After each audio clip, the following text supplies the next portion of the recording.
High, কেমন আছেন আপনারা? অবশ্যই ভালো আছেন। তাই তো আবারও একটি মজাদার রেসিপি নিয়ে হাজির হলাম আপনাদের সামনে।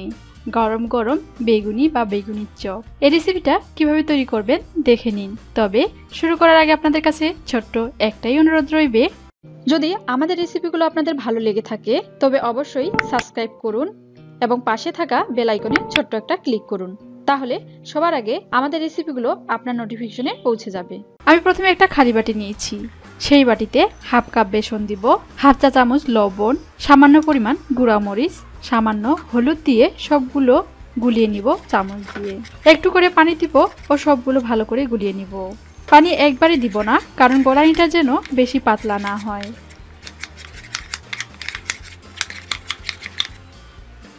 এবার সামান্য পরিমাণ খাবার সোডা দিব, আবারও গুলিয়ে নিব। গোলানিটা ভালো করে গুলাতে হবে যেন দলা ভাব না থাকে।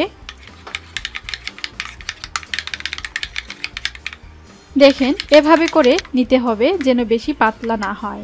আর বেগুনগুলো কেটে নিয়েছি দেখেন। এবার চুলায় প্যান বসিয়ে প্যানের মধ্যে তেল ঢেলে দিব। তারপর প্যানটাকে ঘুরিয়ে তেলগুলো ছড়িয়ে নিব প্যানের চারপাশে। তেলগুলো হিট হয়ে গেলে আমি বেগুনগুলো বেসনে দিয়ে উল্টিয়ে পাল্টিয়ে গরম তেলে ছেড়ে দিব। বেসন মাখানো বেগুনগুলো তেলে ছেড়ে দিব। এভাবেই সব বেগুনগুলো বেসনে ডুবিয়ে তেলে ছেড়ে দিব।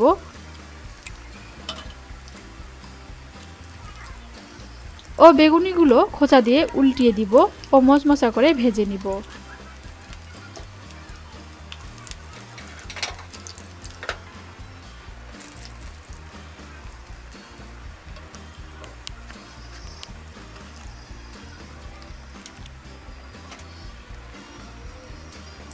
আর বেগুনিগুলো লালচে হয়ে আসলে তুলে নিব টিস্যু পেপারে।